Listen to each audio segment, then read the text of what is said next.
Halo sobat semua, jumpa lagi dengan Denbagose Channel. Bagaimana kabar sobat semua? Sebelum kita mulai cerita ini, ayo silakan subscribe, like, komen, share dan nyalakan loncengnya untuk mendapatkan notifikasi terbaru ketika Mimin upload videonya. Bab 1129 Kencan Buta. Wajah Gavin Hua begitu muram, anak ini sangat rakus. 50 miliar yuan. Apa dia gila?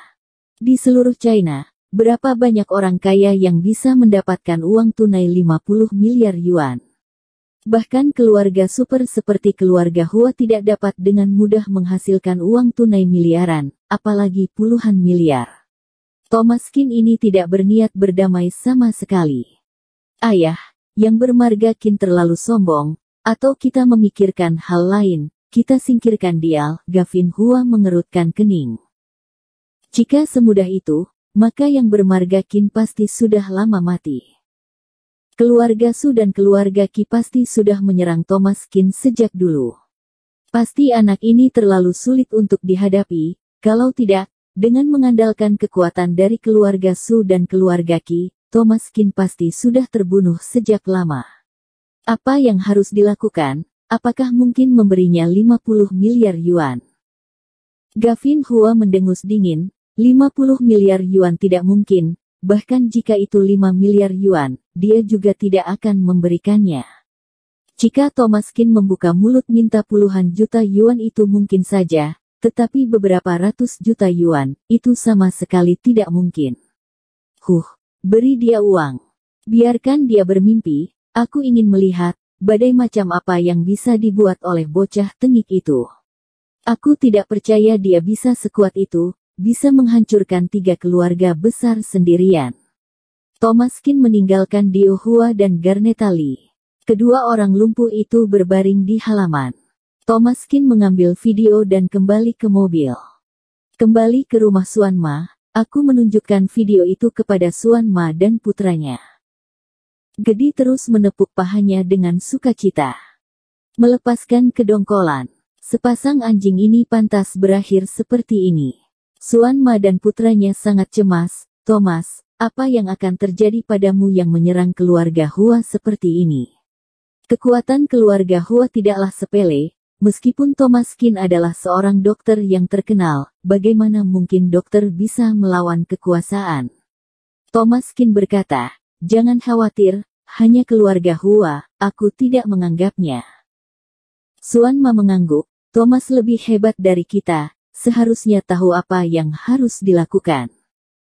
Thomas Qin memberikan akupuntur, blind massage dan membungkus luka mereka bertiga, dan memberikan obat untuk pemakaian dalam dan luar. Keesokan paginya Suan Ma dan Gedi dalam keadaan sehat dan segar. Ferdio Ma pun sudah pulih 70-80%, meski belum bisa berjalan di tanah, namun dia bisa menggerakkan tangan dan kakinya dengan mudah. Ini membuat Ferdio Ma sangat senang, itu adalah dewa. Dia lumpuh di tempat tidur selama setahun, dan dia putus asa, tidak menyangka dia akan disembuhkan oleh Thomas Qin. Thomas, keterampilan medismu benar-benar luar biasa. Kamu masih sangat muda dan sangat menakjubkan. Kamu benar-benar seekor naga dan burung phoenix. Saat ini kesan Thomas Qin di mata Ferdio Ma menjadi sangat agung, muda dan menjanjikan, inilah panutan di kalangan anak muda. Ferdio Ma berkata, ngomong-ngomong, nak, apakah kamu ingat anak dari bibimu yang ketiga? Suan Ma tercengang sejenak, maksudmu sepupu jauh dari keluarga bibiku yang ketiga? Aku pernah melihatnya sekali dulu, ada apa? Ferdio Ma mengeluarkan ponselnya, membalik-balik lingkaran teman bibi ketiganya, dan melihat foto seorang wanita cantik. Lihat, ini sepupumu, cantik, kan? Suan Ma sedikit terkejut, ini Fiona. Anak cewek memang perubahan besar. Ini benar-benar berbeda dari saat masih kecil, jauh lebih cantik. Ferdio Ma mengangguk, iya, Fiona tidak hanya cantik, tapi juga dalam kondisi bagus. Rasanya pernah membeli mobil sport sebelumnya. Fiona belum ada pacar. Aku ingin memperkenalkannya pada Thomas Qin.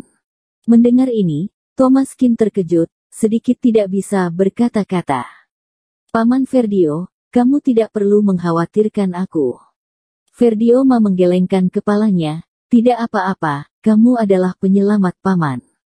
Air bagus tidak mengalir ke sawah orang luar. Ada gadis baik, maka aku harus memperkenalkanmu kepadamu dulu. Sebenarnya Ferdioma bukanlah tipe orang yang mau menjadi mak comblang, melainkan karena Thomaskin membantunya, dia ingin mengucapkan banyak terima kasih.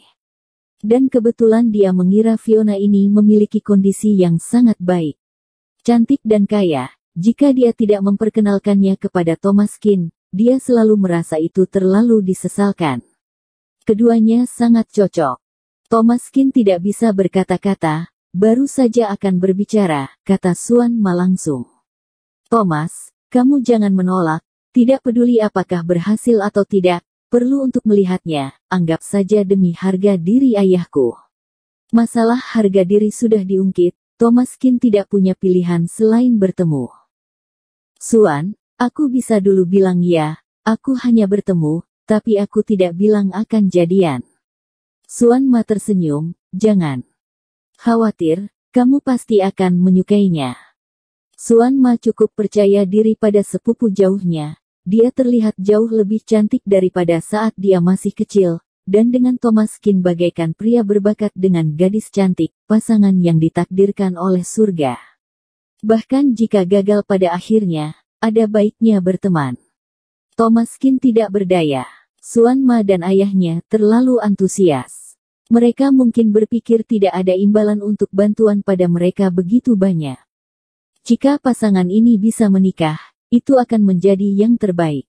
Setelah selesai berbicara di sini, Ferdioma mengedipkan mata pada Suan Ma dan berkata, kamu bisa memberitahu sepupu kamu, berikan perkenalan yang baik, benar-benar pasangan yang ditakdirkan oleh surga. Tentu saja Suan Ma mengerti, jangan khawatir, ayah, aku akan memperkenalkannya. Suan Ma mengeluarkan ponselnya dan mengirim WeChat ke sepupunya. Fiona, perkenalkan kamu seorang pacar. Beberapa menit kemudian, adik kecil itu jawab, perkenalkan aku pacar. Apa pekerjaannya? Aku tidak suka orang biasa. Setelah berbicara, dia menambahkan ekspresi cemberut.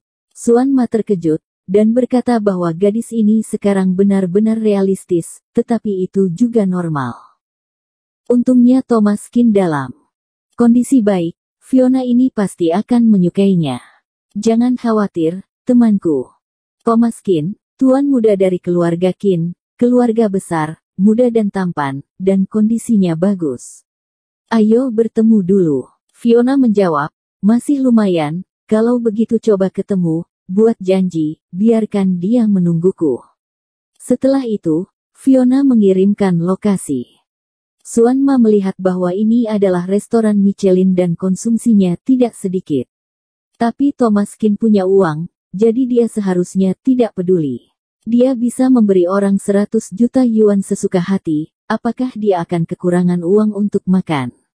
Thomas, pergilah ke restoran ini dan semoga kamu sukses. Ngomong-ngomong, kamu bisa mengendarai mobilku.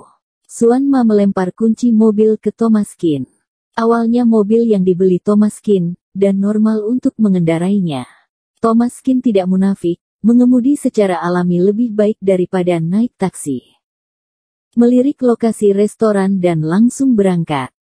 Dia belum mengalami banyak pengalaman untuk kencan buta, dia pikir ini hanya makan dengan seorang gadis, itu seharusnya bukan apa-apa.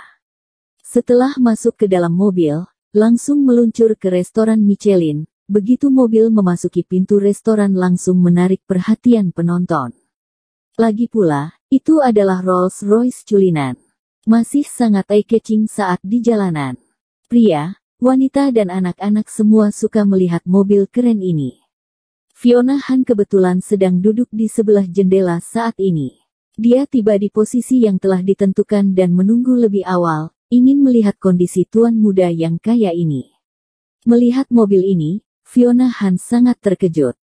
Mengambil beberapa foto dengan ponsel dan mengirimkannya ke grup WeChat-nya. Selebriti kota Donghai. Di dalam, ada semua gadis yang menyukai kemewahan. Mobil ini dikirim ke grup, menyebabkan keributan segera. Sialan, culinan, Fiona, kamu menyewa culinan. Kenapa kamu tidak memintaku untuk membuat pesanan? Kelompok wanita-wanita, ini sangat menarik. Terkadang berfoto untuk pamer, mereka bahkan menyewa mobil dengan belasan orang. Setelah sewa, mereka tidak akan menyetir, hanya bergiliran berfoto. Pergi ke restoran kelas atas seperti Michelin untuk memesan makanan. Setelah pesanan selesai, kamu tidak akan makan. Semua orang bergiliran untuk berfoto. Setelah foto-foto selesai, mereka akan memposting di Weibo, deal. Yang pertama untuk memamerkan hidupnya, dan yang lainnya adalah untuk menggait beberapa anak orang kaya. Dan Fiona Han adalah salah satu orang yang lebih sukses.